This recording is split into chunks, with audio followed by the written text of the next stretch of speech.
injection could actually stop somebody from menstruating. Okay.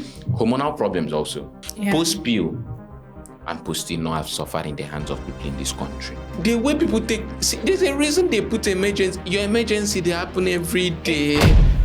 If you want to do it raw, there are standardized contraceptive. Go and get it and use it monthly, weekly. Some even last yearly. Take it and go. Yeah. Leave this emergency contraceptive. The same place that people run away from and say menstruation is bad, people put their mouth there. When they're having fellatio, when they're having like oral sex and everything. It's almost the same thing that comes out of that place that comes out during menstruation. The only difference could be the fact that it's now bloody and maybe there is the remnants of the lining of the uterus. So it's not a toxic blood. The menstrual cycle, that is the normal period, it lasts, the fertility window, the safe period, just everything. Okay, about the period cycle. Yeah. So I think more men are becoming interested in this subject. The most likely days that are like safe period are often days after the period. That's immediately after the period. What can possibly cause that particular condition where a woman does not menstruate? Okay, so absence of menstruation, oftentimes but not always, is pregnancy. Some people don't have womb. Okay. And they don't know. I used to menstruate, now I'm not menstruating again. Mm-hmm. Pregnancy, number one. Please go and check it. Either way, it's pregnancy. Tips for hygiene during menstruation. The menstrual products to be used, how to wash down there when you're menstruating. Does one have to use the soap or all these feminine wash? Yeah, the washes. Please don't use tissue paper. Leave tissue paper out of it. Leave cotton wool. Because some people are like, I don't want to waste pad. They're liners, panty liners. Do you think men should also share with menstrual problems?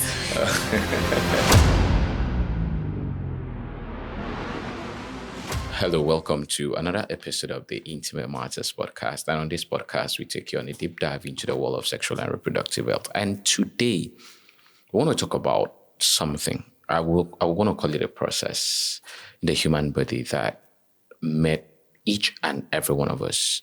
It's actually one of my favorite processes in the sexual and reproductive health system. And I say that each and every one of us, not minding where or how you were born, is a product of this process.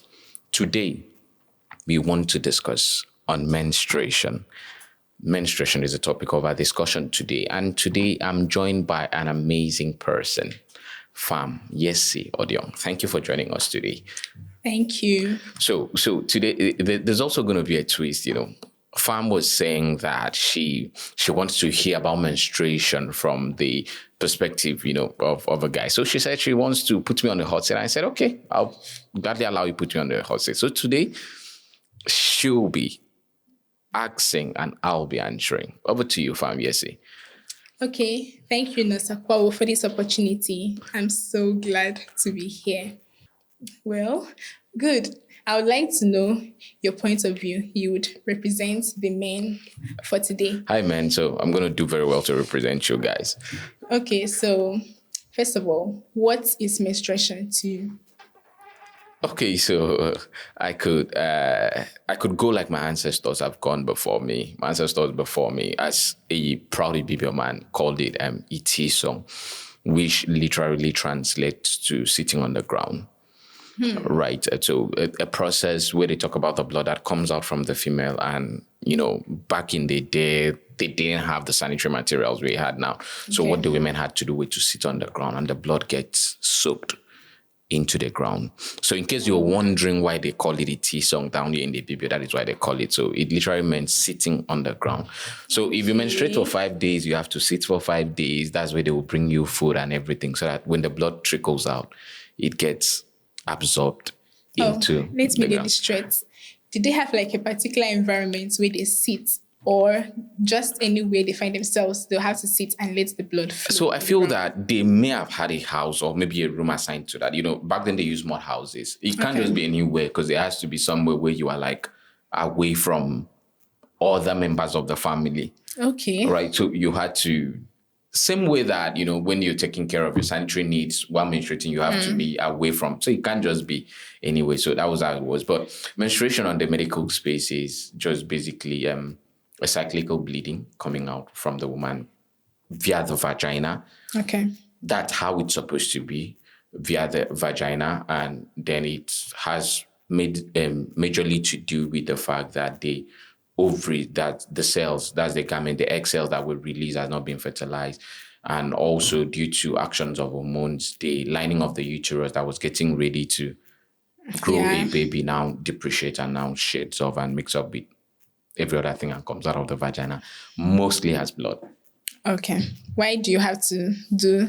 No, mostly as blood, because why I did it was that it's not blood, because there are other things. Okay, there are other materials that are being shed.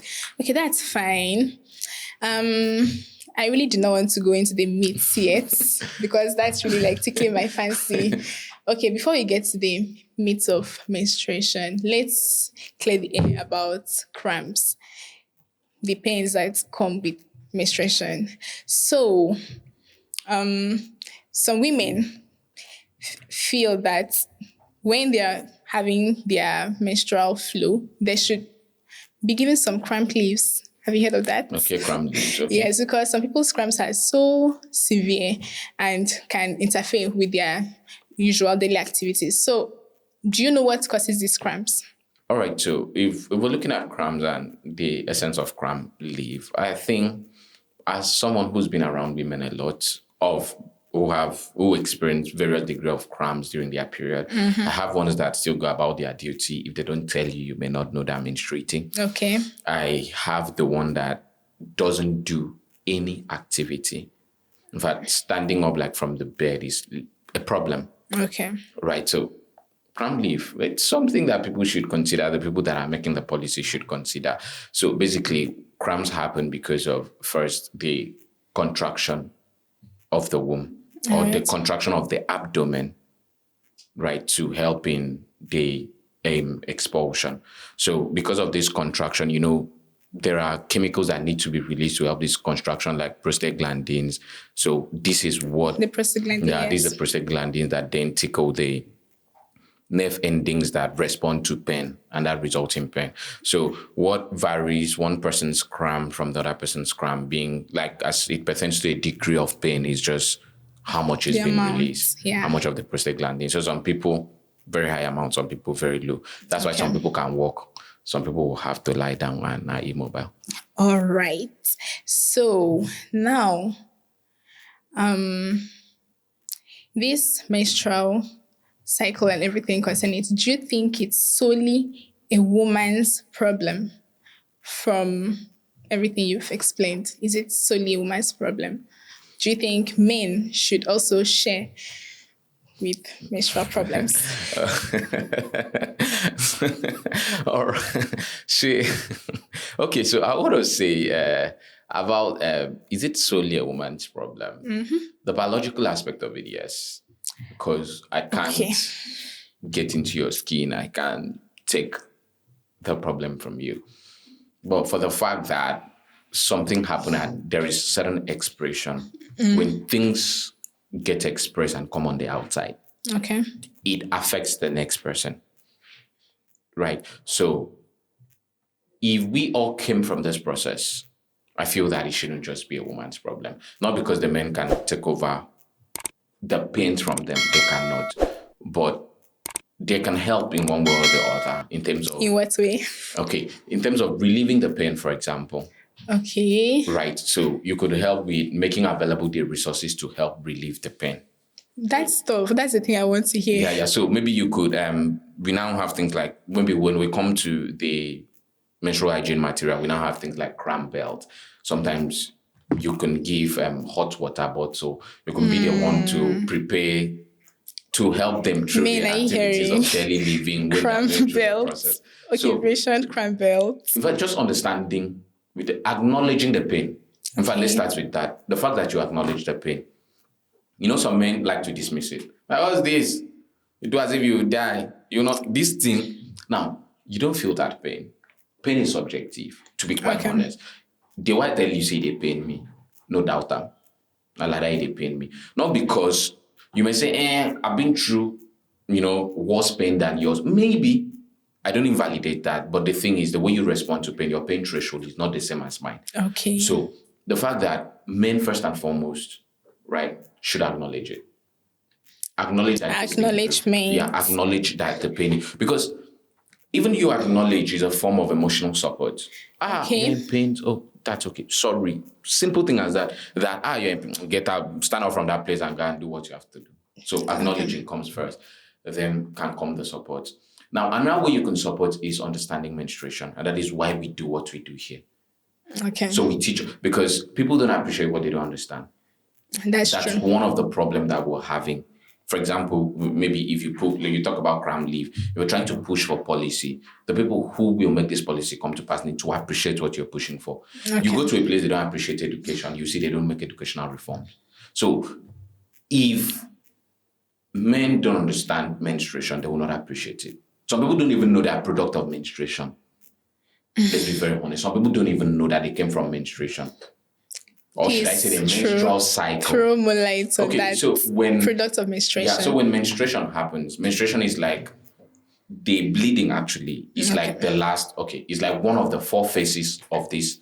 The actual name is the reproductive cycle. Yes. Yeah, so menstruation is just like one of the aspect of this cycle. Okay. So menstruation occurs because there was no pregnancy. So the cycle, not wanting to go into the intricacies of the medical aspect of it, the cycle happens where the body starts to, produce the egg, getting ready to get pregnant and everything. Mm-hmm. If pregnancy happens, or if there is a sperm to fertilize the egg, we move to pregnancy. If there is no egg, we move to menstruation. So menstruation and pregnancy stand opposite each other. Yeah. So whatsoever happened. So you came from that reproductive cycle. Reproductive cycle, not you came from that reproductive cycle. Yeah. For someone out there will be wondering. Okay. You came from the menstrual cycle. Let me put it that way. But you didn't come from menstruation, because the whole cycle is like the menstrual cycle. So you came from that cycle. It's just that there was pregnancy and it happened. Yeah. So you need to appreciate this cycle. Okay. Which is very essential. Good. I've been itching to talk about the menstrual myth. So let's get onto it, please. I've heard several myths surrounding this menstruation, and I would like you to debunk them, please. The first one is the menstrual blood being dirty. No, it's not. It's not dirty. Okay. How do I put this? Because when people, it's a normal thing that let me preach a bit. If you're a Christian listening to it, the Bible says that what comes out of the body, people don't just like what comes out of the body. Let's just put it that way. People tend to feel icky about it, which is normal. Okay. So for example, you eat food, you take a spoon of rice into your mouth, but if that rice it just enters your mouth and come out again, automatically it has become icky. Okay. Right. It doesn't mean that the rice is. So people, first, if it's the ickiness about menstruation, by menstruation I mean the period flow, it's understood that what comes out of the body, people feel icky about it. But it doesn't make it, I won't want to say dirty, but I want to say the bad blood. Okay. That's how people put it, that it's bad. Don't come in contact with it. If you come in contact with it, to kill it, to do this. To do this and do that. I came from a point. I shared this in one of my social media posts that while I was growing up, I heard 2 ladies discussing that I think it was an indiscriminate disposal of menstrual materials bad. So they threw it away, and I think a goat went and ate it or something. It wasn't even a human. Goats forage around, so I don't know how it got her mouth into it. And they said that the goat will be barren. Oh, wow. That anybody that touches it will be barren and everything. And I was playing ball. And me, I've got sisters. And I was like, shit, I'm going to get barren. How do you not touch? Because how do I navigate living in a family? As at that time, I was living in a family where about 6 women were menstruating. Okay. So how do I navigate living in that household and not get my body does not touch a menstrual material, purposely or mistakenly. Yeah. And barrenness is staring me right in the eye. So that is the kind of problem that we have. So it is not true. These are just things that come out of your body, just like every body fluids that come out of your body. Okay. Right. So, I used to say, let me just say this.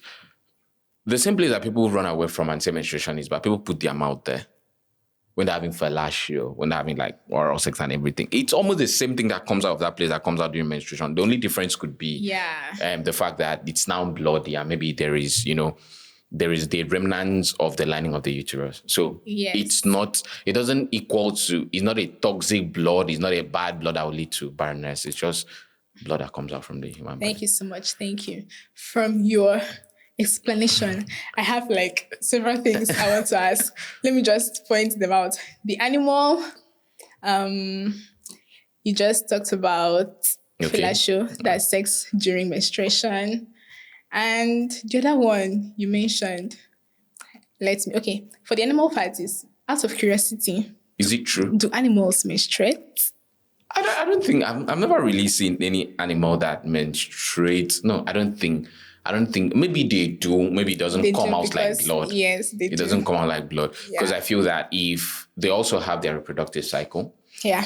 And I feel that if the reproductive cycle comes, for example, we have goats when they're on heat. Mm-hmm. So if a reproductive cycle comes in, means that there are physiological changes in the body getting prepared to get pregnant. Okay. And I also believe that if it's not indulged, that surely that cycle will go. That means whatever mechanism, whatever change they can come out body, in a new way. Yeah, would come out somewhere. So that's how it is. I wish I actually did go for the veterinary medicine. I wanted to go for hormones. Now I would have known. But then you'd have known what's up. Okay, I remember the third point. You talked about staying with 6 women and all of them menstruating. Did you notice any cycle where they would menstruate almost at the same time? Okay. So one after the other. I know what you. So the synchronization of like the menstruation. Yes, staying together. It's a quite familiar concept that when women stay together, most likely, it's not always, but most likely at a certain point, their menses will synchronize. Okay. It might not be at the same time, but it could be like concurrently. So it could be like when this one starts menstruating. It's no yeah, this one. So we're talking about like pheromones. Exactly. Yeah, in humans, pheromones is a little bit sublime, not as outstanding as in animals. Okay. So animals like goats have outstanding pheromones. That's why one of the things male goats used to get aroused is pheromones. They smell a lot. So pheromones is like a chemical that your body releases and it gives out a distinct smell. Yep. That when the other person picks up, the brain cells of the person interpret it somewhere. So for the goat's own, when the female goat is like on heat, the pheromones comes out through urine. So if he smells that urine, he knows that that particular lady is like ready to mate. So humans also bring it out, but it's in minute quantity and it differs from person to person. In fact, it's also one of the reasons why people feel that some people that are turned on by smell, there's some certain people that you hear things like on social media when people have kinks, like they like smelling people. Yeah, that's because I of do. that. Yeah, it's that pheromones that they smell and it's... I can't relate to that. So that's what I'm saying. So it differs. In human own is quite sublime. So I feel animals should maybe menstruate. No, they may not menstruate like come out, but they have their own mechanism. Okay, so now you're saying that in your household, you actually notice the pheromones working. Yeah, I noticed that my siblings, sometimes they go together. Okay. Yeah, so you notice that this one starts and then the next one picks up and then it goes on. All right, then the sex part. Okay, sex there is that myth that one isn't supposed to have sex during menstruation. Even other activities like swimming or exercise also. Okay, so activities and menstruation. First, it differs from person to person. Okay. Let me start from the side of the person menstruating, the lady. Mm-hmm. Like we talked about talking about cramps, everybody responds to menstruation differently. Okay. You get. So the way you may feel may not be the way I feel. Maybe there are people that still go about their business. There are people that it stops even their activity of daily living. So you cannot expect somebody that is trying to manage cramp, try to stand up to walk, to go and exercise, to go and swim during menstruation. Yeah. But so it differs from person to person, depending on how you experience it. But medically, is it contraindicated? No, it's not. Okay. So we start with swimming. Now, the only thing about swimming may be that you may need to adapt your menstrual hygiene material. It may not work well with pads. People like that may use tampons or use menstrual cups. Okay. 'Cause, Now you've already gone somewhere. So you dealt use things something like to ask. tampons and menstrual cups because it's more like inside and collect, unlike pad. And also added to the fact that you may have to wear a swimming trunk. So think of wearing a pad on a bikini. It may not really look, And you would the be aesthetics, inside water, so you get all soaked up. so the aesthetics may not be okay. But if you're using something like tampon that is inserted and the rest, so it's possible. For sex, yes, you can have sex during menstruation. Okay. Is it terrible as people say? Now, first, I would say, except you have something against it, maybe due to your religion, due to your morals, due to your tradition, your value system, that is valid. You can choose to opt away from it. That is on one part. But medically, sex during menstruation is a go-go. You can have it. Now, we'll tell you that there may be a slighter increased risk of infection, right? Because now blood is in the mix. Okay. So you're having like more body fluids than during, normal sex, it could be just vaginal fluids, but now blood is in the mix. Yeah. So there is a higher risk, right? So it's essential that you know that there's a higher risk. And also the aesthetics may not be too pleasing.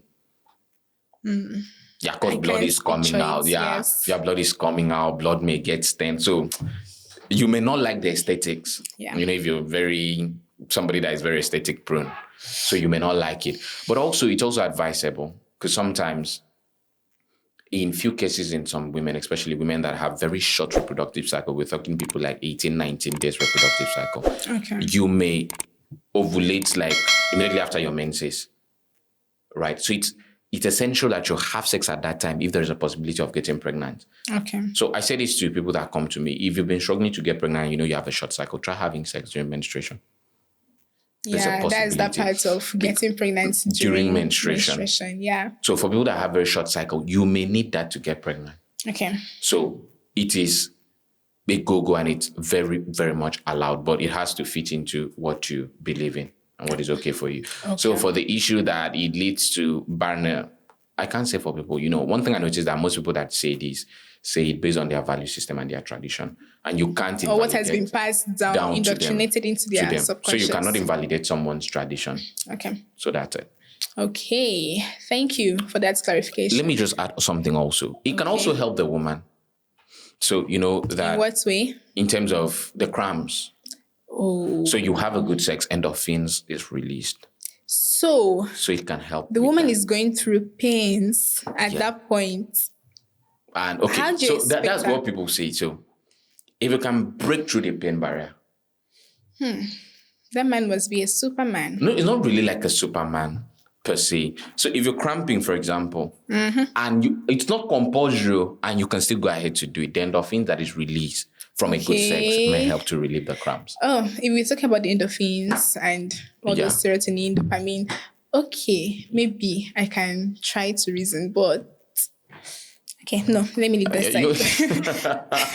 It's not making sense. I understand because most time when I mention to ladies, they will like the pains I go through. I know a lady that told me that if her husband gets close to her during that period, like why? Okay, except you didn't even complete the part you're talking about how to help a woman. You mentioned just acknowledgement, cramp belts. Is that all? Okay, so no, there are other things. There are other things you can do. Yes. Some people rub the waist. Any show of most times, what I advise men to do is first seek knowledge as a person, and secondly, ask the person going through. Okay, what she would like. What is it you would like? And women, please don't take this chance to make things outrageous. Some people will tell you they want you to build a house for them. House for you for I think there are other things that can be done. You talked about rubbing the waist. That's not just it. Other massages can also help. Okay. Maybe acts of services. Like buying a house for you, buying Lambo. Maybe comfort food, the pepper soup, or maybe some sweet stuff. Speaking of sweet foods, does it exacerbate menstrual cramps? Yeah, it could.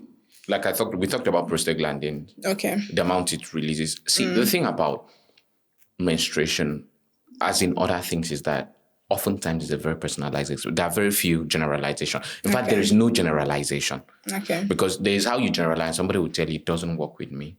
So as a person, as an individual, you should grow to know what tickles your fancy. And people like, if I ever get close to any caffeinated drink, my period that month, I'm dead. I'm done for the pain. I feel like I thrive on that during my period. In fact, that's my favorite. That's the only thing I eat. Yeah, all this sweet. So the ice cream, people chocolate. get it mixed up because you react differently to things. Okay. All right. While you were talking, you mentioned tampon, one of the menstrual hygiene products. There is also this myth that tampons can make a woman lose their virginity. Okay. Yeah. So, what do you have to say? Now, that's just what I have to say. It doesn't. It does not. Yeah, tampons are very soft. Very soft. Yeah. Okay. So, how long can a tampon be used? So you change it just like you change your menstrual pad every 4 to 6 hourly. Good. Now, it also depends on how serious the bleeding in, but not minding how serious the bleeding in 4 to 6 hours, you should be changing your menstrual product, even if you're using a pad. Okay, good. So this is for the men. They have to know that when they have a woman in their life, and changing of tampons, yes. If they must use a tampon, if they're not comfortable with the menstrual pad, yeah, changing often is very, very essential because keeping it for long can lead to discomfort, either immediately or over time. Okay, no, not just discomfort, because leaving it for long may lead to the breeding of some toxins, release toxins that may actually be harmful to the woman's body. So help your woman out there, help them, buy them menstrual hygiene products, give them enough so that they can change. Okay. And women also buy it for yourself too. They used to buy for themselves. Okay. There are some women that do not menstruate. What can possibly cause that particular condition where a woman does not menstruate? Okay, so absence of menstruation, oftentimes, but not always, is pregnancy. So that's why the first thing when you tell someone, I'm not seeing my period, they're like, go and do a pregnancy test. Okay. So that's like the most common cause of absence of menstruation. But then there's so many other things. Okay, so let's start with like congenital abnormalities. Some people don't have womb. Okay. And they don't know. Some people don't have ovaries. Now, if we look at the whole process of menstruation, you know the role the ovaries play, right? The ovaries needs to release the egg comes, doesn't see a sperm, depreciates, then the hormone follows, and then menstruation happens. So if you don't even have ovary, it doesn't even happen. So if ovulation doesn't happen, menstruation doesn't happen. Okay. Right? So we could start with that. So it's important first that let's start with like what we call it amenorrhea, when there's absence of menstruation. Yeah. So let's start with the primary being that you've never seen your period. Yes. So if we're looking at the primary where you've never, so your child is like, nowadays children are menstruating by 8. Should I say unfortunately, or be fortunately, as the case may be, especially because of the diet that we're having. So you have a girl child of this age, 8, 9, 10, 11, 12, 13, 14, 15, 16, no menstruation. Please just carry the child to the hospital. Okay. So they'll be focused on the hormone. They'll also be focused on trying to check the organs. Is there something wrong with the organ, the ovaries, the fallopian tube, the womb, as the case may be? Okay. Now, some people are born with congenital abnormalities. Either it's chromosomal or it's actually like structural abnormalities. The ovaries is not fully developed, the tube is not fully developed, the womb is not fully developed, and the case may be. So these are some things that could actually cause it. I talked about hormonal imbalance. Maybe some hormones is not triggering. Now, we could also have neuro problems. Okay. In as much as menstruation is really a thing of the womb and abdomen of the reproductive system, the triggers come from the brain, the pituitary gland. So if there are issues to those places that triggers the release of these hormones, it's a problem. Okay. So there will be this comprehensive assessment of the person. Okay. Right. Now, that's basically, then for the secondary, I used to menstruate, now I'm not menstruating again. Pregnancy, number 1. Please go and check it. Either way, it's pregnancy. No, it's like the most commonest thing. Yeah, that's what I did not do anything. You just put the tip, check. It's essential that you check it. So pregnancy is like the very first thing for you to check. But then there are other things. Now that's the part. Infection. Now, please, infection. I'm not meaning this one they hug around me like Staphylococcus aureus. Now, notwithstanding, some of this infection, when not treated or poorly treated, can bring amenorrhea as a complication. So, for example, let's say you have a sexually transmitted infection.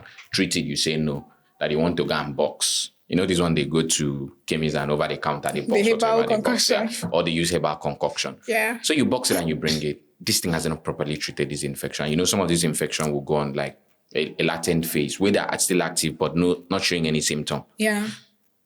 So what that happens is that there's an upward growth from your vagina. It goes into other organs and we call it PID, pelvic inflammatory disease. So what happens? So it could now go and affect your ovaries. Your ovaries doesn't release egg like it should. It's affecting your womb and the rest. So infection could actually stop somebody from menstruating. Okay. Hormonal problems also could actually stop someone. This one goes out to people who abuse contraceptive. Yeah, contraceptive, especially emergency contraceptive. Yeah. Post-pill and post-pill have suffered in the hands of people in this country. Like those literally every day. The way people take... See, there's a reason they put emergency. Your emergency, they happen every day. If you want to do it raw, if you're somebody that does raw, but you're not a wrestler, they should go be and ready get to that standardized contraceptive. Go and get it and use it monthly, weekly. Some even last yearly. Take it and go. Yeah. Leave this emergency contraceptive. Good. Now, it's essential. Stress also can lead to amenorrhea. Now, if you see women that play sports, secondary amenorrhea. If you see people that play sports, ladies that play sports, when they get to the crux of their tournament, most times they don't menstruate because of the stress. You know, the workout they are doing is leading them to release androgen. Androgen is like male inclined hormones. So it's going to stop the functioning of the female hormones, right? And this can also, then you can have secondary amenorrhea due to complications of other diseases. Okay. For example, you have a cancer that may affect the brain, stop the function of the pituitary gland. There's something I'm waiting for you to mention. What's that? The PCOS. Okay, PCOS, polycystic ovarian syndrome, where your ovaries is not functioning like it should. So it's not releasing egg. Without ovulation, you can't have it. And that's why, and now it's becoming very common. Well, yeah. Now it's becoming very, very common among women.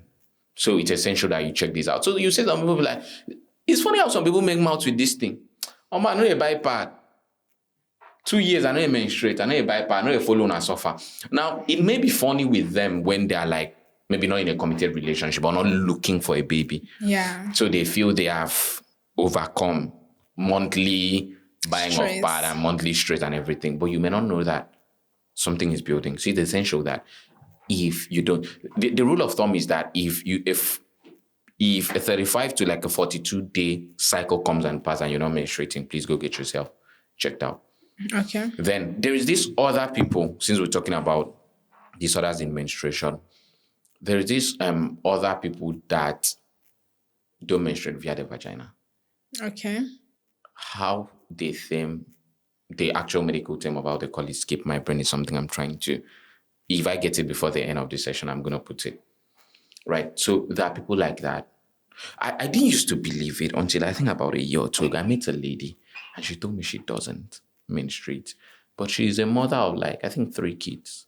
Okay. And I'm like, no, come close. Come close and tell me how you do it. She was like, she doesn't. Okay, that she doesn't bleed via the vagina. Mm-hmm. So I went in and I checked and I realized that people like that. So where does she menstruate? So for her, what she told me was that when it's like the time of the month and everything, she has very reddish palms. Wow. So it's like there's a blood collection. Just in her palms? Under her palms. Okay. Right. So she has like, it becomes very reddish. Now, for some people, they may bleed via other parts, other holes in the body. Maybe through the nose, through the eyes. So it happens that way, but it's a very rare, thing occurring. So it's possible if somebody tells you I don't menstruate, that it's actually happening. Now I'm curious. These waste products have to go out of the body, and then it collects on their palms. Okay, for those that it comes out through the eyes, I can understand something is coming out. But for the palms, how does it happen? Like, but I feel like that the body that has made it to be there, has also put a mechanism For the thing to to be sort it and okay. take it and take it off. We've talked about myth. Have you heard of, before we leave the myth aspect, have you heard of any myth surrounding menstruation Yeah, that I you thought would you were like going to to share ask. with There's us? this one that always kills me. Menstruation during pregnancy. Okay. Please, there is no menstruation during pregnancy. Yeah. So I know you know that person, which I'm not doubting the validity of what you said. You know that person that has always bleed every time she's menstruating. Okay. Okay, let me say this. Menstruation is a cyclical bleeding. When I say cyclical, it's like something that comes routinely, like at a certain point of the month, showing Yeah. you that it's a cycle. Menstruation is a cyclical bleeding. One form of cyclical bleeding, but menstruation is not the only cyclical bleeding. Okay. So every cyclical bleeding that comes out of the vagina doesn't always mean that it's menstruation. I think people confuse that. So this is what happens. Why you cannot menstruate during pregnancy is except the only way you can menstruate during pregnancy is if you have two wombs. Good. Okay. Or multiple wombs. You may have two or three. Who has had No, I'm three just saying, wombs no, before? so people may say, but except you have Okay. multiple wombs. But if you have one womb or one uterus, this is what happens. The egg is released. Okay. When the egg is released, it comes to the fallopian tube, awaiting a sperm to fertilize it. If the sperm fertilizes it, it goes down to the womb and attaches to the upper layer of the womb, the endometrium, Yeah. and grows to become a baby. Now, if there's no sperm to fertilize it, the egg starts to disintegrate. This thing happens in almost like 24 hours. The egg starts to disintegrate, right? Yeah. When it disintegrates, because the egg was also leading the body to produce certain hormones that was keeping the endometrium growing. Yeah. As the egg disintegrates, those hormones go down. The endometrium starts to shed off, Yeah. right? So when it sheds off to an extent, the remnant of the egg, the remnant of the endometrium that sheds off, plus the mucus comes out as menstruation. Yeah. So if a baby is formed, meaning pregnancy, the baby anchors on the endometrium. So that's how it is. So if you say somebody menstruates during pregnancy, it means What is that going to shed the off? endometrium has shedded off. Yeah. So that baby that is growing on that, which if endometrium is shedding off, where is the baby anchored on? Okay. So that is why menstruation during pregnancy is not possible. You are a very wise man. But can there be cyclical bleeding? Possibly, yes. Okay. Can some of this cyclical bleeding be explained? Yes. Some of them is still not explained. And we know this medical science. There are so many things Okay. that are not explained. The menstrual cycle, that is the normal period it lasts, the fertility window, the safe period, just everything. Okay, about the Briefly. birth cycle. Yeah. So I think more men are becoming interesting in this subject. Maybe it's because people are wanting to go raw. For other Yeah, alternatives. they want to go raw, but they don't want to bear the consequences of raw. You see wrestlers that fight raw, they always have raw injuries. Huh. Yeah, so I don't know why they're running away from the consequences of raw. But the thing is that, okay, the concept of fertility window and safe period, that is, okay, they're just like opposite side of the same coin. So a fertility window is a time in a woman's reproductive cycle or menstrual cycle that she's most likely to get pregnant. Okay. On the flip side, the safe period is the time in that same window that she's less likely or least likely to get pregnant. Now, this is not in any way like a sure-based way, Okay. right? Because like I usually say, menstruation and the menstrual period and the menstrual cycle is not clockwork. It's not always on time. Even clockwork, maybe your clock not always there on time all the time, right? So this happens. Okay, let's start with the fertility period. The concept of the fertility period is hinged on ovulation. Okay. Now, ovulation happens one day. Like, it's a thing that happens at a point. That egg will survive for 24 hours. At most, arguably, 48 hours. Okay. Right? So, now we add the one day that the egg survives. We also look at how long a sperm can survive. 2 to 5 days, that's like the max a sperm can survive in a woman's body. Now, this will depend on whose sperm, the strength of the sperm. You know, just like some people are stronger than some people, some sperm are stronger than some sperm. You get sperm Yeah. visas, it just enter vagina, one day don't die, come out. Okay. Right? There are those that will stay 5 days. Those ones are like, And they can stay throughout a woman's menstruation. So it's always like that. So when it happens to some persons like that, it's expected that the day of the ovulation, when you calculate, because I said it's a cyclical stuff, so you can notice the pattern, you can calculate when likely you will ovulate. Okay. Now, that is for people that just do calculation. Some people now there's some kits now, the ovulation kits, that just like you use your pregnancy kit, you use it to test and it reads some certain hormones in your body. There are certain hormones that peak as at the time of ovulation. So it reads these hormones in your body and tells you when is the highest peak. And you know that when there is that highest peak, that's when you're ovulating. Okay. So for the fertility period, it's the day of the ovulation. Okay, people say it should be like a day before the ovulation, the day of the ovulation, or some people say 2 days to the ovulation and the day of the ovulation, maybe a day after, if the egg will survive beyond 24 hours. So the concept is that it's expected that if a man ejaculates into a woman, that likely that your sperm will last for 2 to 3 days. So if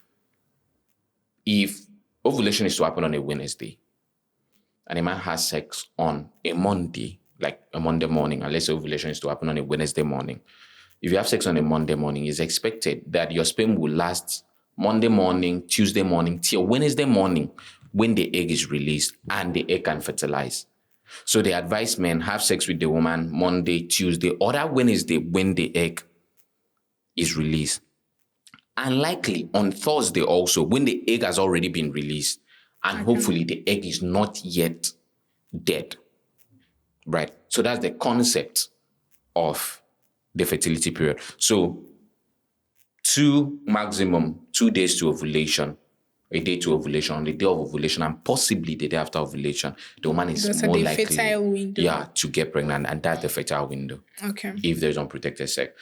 Then for the flip side, now most times when you talk like this, it's supposed to be that every other day remaining should be free. Safe. Yeah. But sometimes it doesn't work that way. Like I said, period is not clockwork. It may not always be on time. The ovulation may come earlier, and sometimes may come later. So you need to know. But the most likely days that are like safe period are often days after the period.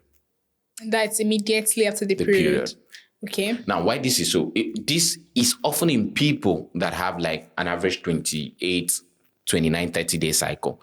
This one is not for people with 18, 19-day cycle. It's for people in this side. Are you hearing that? It's for you to know this. It's essential that you know. I tell people if you want to know safe periods and fertile period, you track your period. That's the first thing. Okay. Because the uniqueness of what your period is to what the next person's period is what determines that. Okay. Oh, that makes sense. Now, it's worse for you. It's worse for you if two things. Please, this doesn't work on people with irregular periods. Like, for example, people that have like PCOS, or their periods are irregular, or any ovarian issue, or whatever issue it is that makes their period irregular because you can't calculate. It also doesn't work with people that their menstruation does not show. Okay. For example, people that I talked about, what that is called vicarious menstruation. Okay. So people that experience vicarious menstruation, this doesn't work for them. Go and use a condom. Go and use a contraceptive. Live safe period. If you want to do raw, just be ready for the responsibility of raw.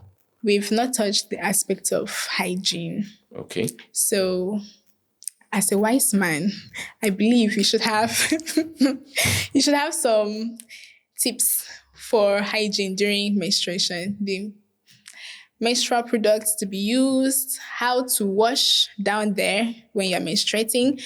Does one have to use the soap or all these feminine? Yeah, feminine wash. Yeah, the washes. Okay, so she says I'm wise after the family of Solomon. So with hygiene is very, very important during menstruation. Okay. Like I said, it's blood. Okay, please also touch on meals. Okay. As you're losing blood, you're losing... That's okay. Maybe let me take it one by one. So let's start with the hygiene first. So hygiene is quite important. I'm giving everything. So hygiene is quite important during menstruation. Okay. It's not negotiable. Blood is coming out. In fact, let's start with normal blood. You're a medical professional. We've been in the therapeutic milieu. We see what happens when people bleed. Mm-hmm. They smell already. Blood smells. Yeah, it does. So that's already a thing. So it's essential that hygiene is top notch. Okay. Now, so hygiene starts with your menstrual product. Please don't use tissue paper. No matter how you want to do it, don't use tissue paper. Tissue paper is soft paper, and when blood or liquid comes in contact with tissue paper, it breaks off. Those particles may break off and stay inside your vagina and becomes a problem. Leave tissue paper out of it. Leave cotton wool. Now, cotton wool also. Okay, I Now, understand. if I say this, There is. now, I used to think that, let me say this. I used to think that cotton wool is a thing of people who are like in rural communities, people who don't have access to maybe knowledge. Okay. Right? So I was with a lady. This is like 3 or 4 weeks ago. Okay. I was with a lady and we're just talking and she was like, we were walking on the road. She was like, then my menstruation has started. I'm like, first thing I was like, what's up? Do you want to jump into a supermarket, get some period supplies and everything? They were like, no. I suspected it, so I came prepared. I used cotton wool. I was like, God. It took me everything not to scream on that road. Like, no, the funny is, I'm not judging, but she's learned, right? It's expected. She's learned. She works in the medical space. She might not be a medical professional, but she works in the medical space. Okay.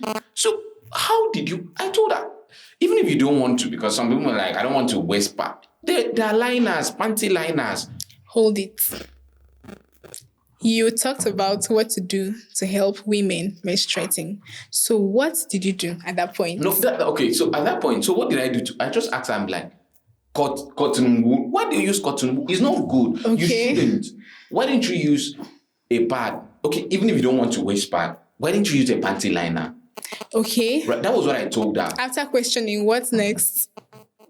She was on her way to go home now. She jumped on the next ticket and went. She jumped on the next tricycle and went to. But I took out my time, my own shame. To explain. I took out my time to explain to her, to educate her. Okay. I know she's going to see this. She's a great fan of this podcast. And shout out to people like her who are amazing, who subscribe to this podcast.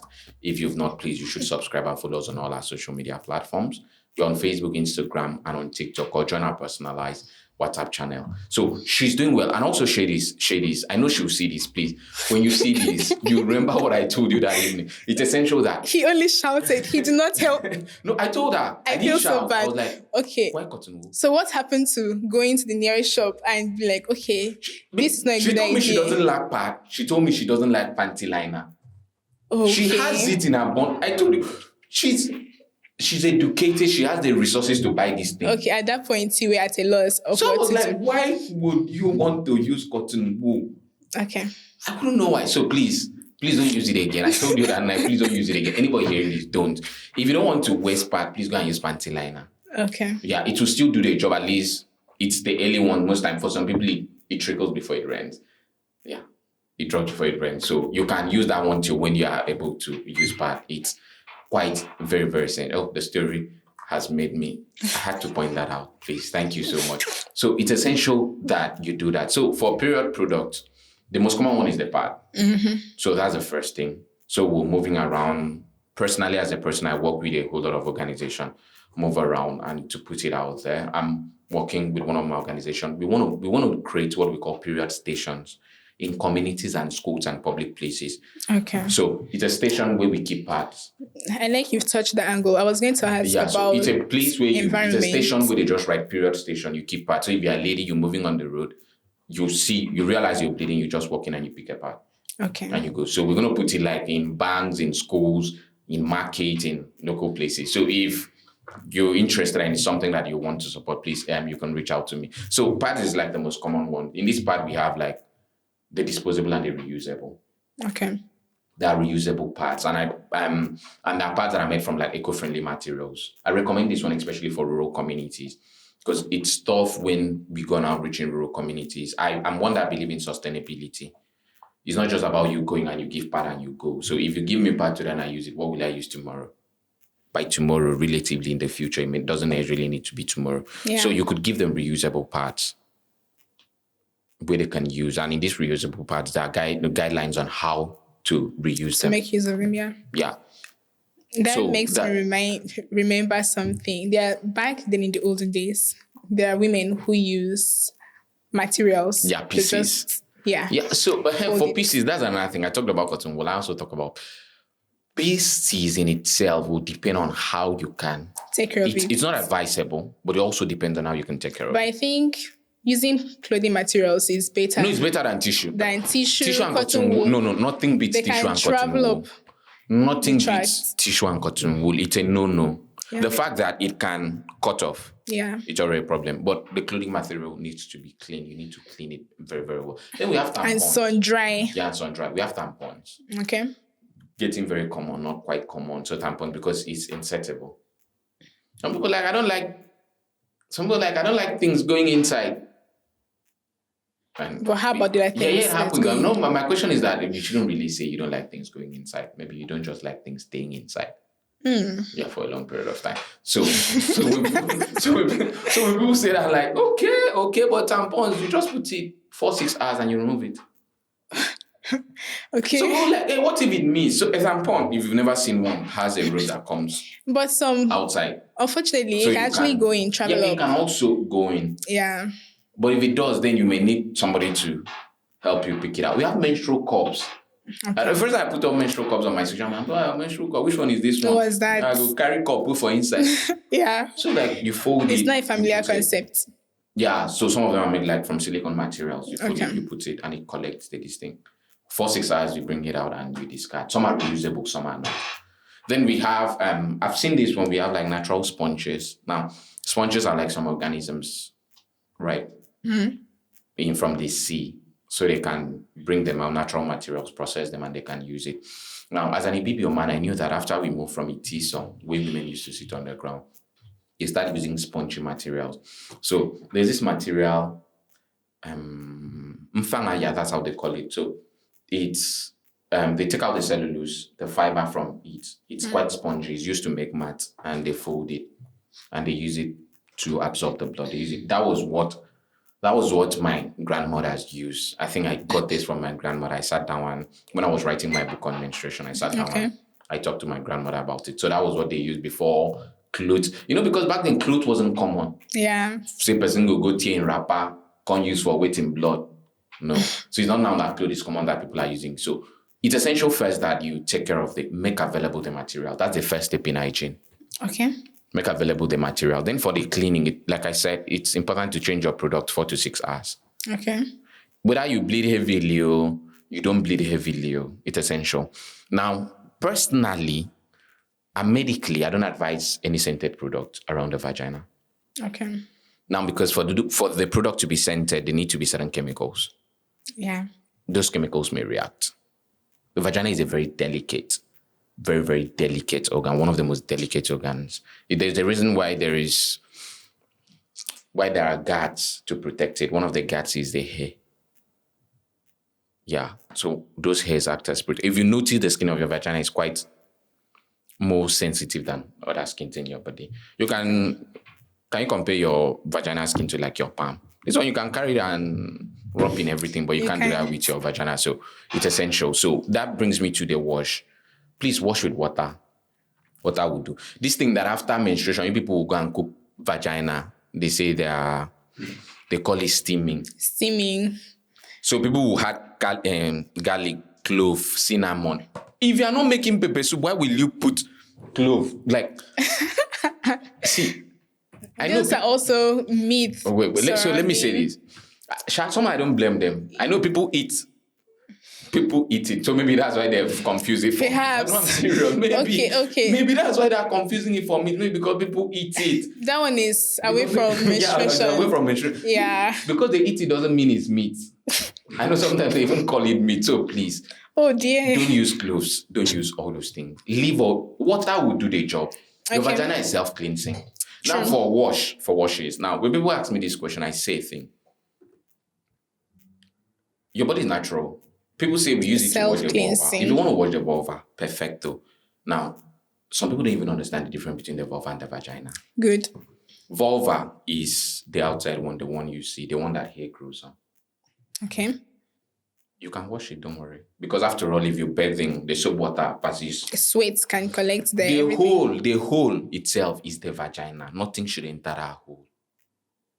You understand? Nothing should So enter that hole. So for feminine, what I say is that the simplest thing, in fact, the rule of thumb I give people who want to use any product, right? Look at what the product is made of. And that's one thing about, especially Nigerian Africans, we don't look at what we use. Now, it's funny that there is a loop that producers of product use. You are allowed to almost sell anything in Nigeria as far as you put it on the product description. So I can sell poison and I put it there. It's not against the law because the law expects that you as a consumer should go and read that product description before you use. You know, there was a time they were doing fake and real. It was then that people realized that most of the things they were eating, they will write it. Okay, for example, they will write a chemical that is very harmful. I know it's harmful. I'll put it in that product and sell. It's your job to read it and choose to use it. So take out all the products in that thing you want to use. Mm-hmm. Thank God for Google. Search it and see if it's good for your vaginal health. Now, anything that makes you dependent on it shouldn't be. Because I hear people say, I use feminine wash. Anytime I stop, I start to itch and everything. Is the feminine wash that was killing this thing? It's not. It has made you become dependent. Yeah.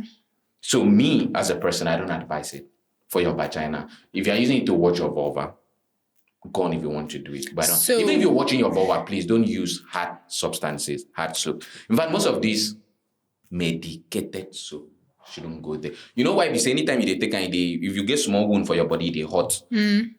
So think of it going into your vagina. Like, don't worry, don't think about it, don't imagine it. You may not like it. So that is how it should be. So it's essential. Tell them to change and also tell them that just beyond the vagina, they should have... Maybe in another session, you would describe how the washing should be done so that they won't mistakenly from the vulva take the soap into the vagina. Front to back, not back to front. Okay, so if you're standing, you should like wash down. Swipe down. Not swipe like this way. Because you're taking from the anus to the... Anything you're doing, please, clean from the... front from the front to the back. The vagina to the anus. Yes. Not the anus to the vagina. Yeah. Because that way it's more risky. Yeah, it's more risky. Even when if you're using tissue paper, for people that use tissue when they're going to the toilet, it's also essential that you swipe that way. Thank you. Thank you for talking about that. So that's just it. Then the general personal hygiene, bathing, taking care of your clothes and everything, because of the secretion. So that is what you should do when it comes to hygiene. Okay. Thank you. Okay, now I feel fully saturated. Okay, so because she had said that I'm to represent the men, and she said she feels fully saturated. I'm sure that I've really... Okay, so I have learnt about the T song. I also learned the vicarious menstruation, where people don't menstruate through their vagina, but through other body parts. Yes. Then the washing, no soap should go there. Just water is fine because the vagina is self-cleansing. Okay. All right. So thank you so much. Thank you so much because you've joined this episode of the Intimate Matters podcast. Thank you. I'm sure that by now you've subscribed. So if you haven't, please do it. And you can show it to your friends and loved ones. Today, I was with the amazing pharmacist, Yesi Odion, and she was here putting me on the hot seat. She said she wanted to see what men know about menstruation. And for the men who will be watching this, please just tell me. I hope I did do justice to it and I did represent you well. And this is why we have the Intimate Matters podcast, where we take you and we teach you as it pertains to your intimate matters, being your sexual and your reproductive system. And we're so glad that you've joined us. Please do well to subscribe to our channel and also share it, and also follow us on all our social media platforms. We are on TikTok, we are on Instagram, we're on Facebook, and we also have a personal WhatsApp group that you can join. And when you join, you interact with us, you ask questions, and you tell us topics that you want us to talk about, and we'll be glad to talk about this topic. Fam, Yesi, thank you so much for joining us today. Thank you. I really had a good time. As always, people have good times when they come on the Intimate Matters podcast. I am your host on the Intimate Matters podcast. My name is Akwa Okban. I am a nurse, but they call me the gig nurse. Until I come your way next time, stay safe. Thank you.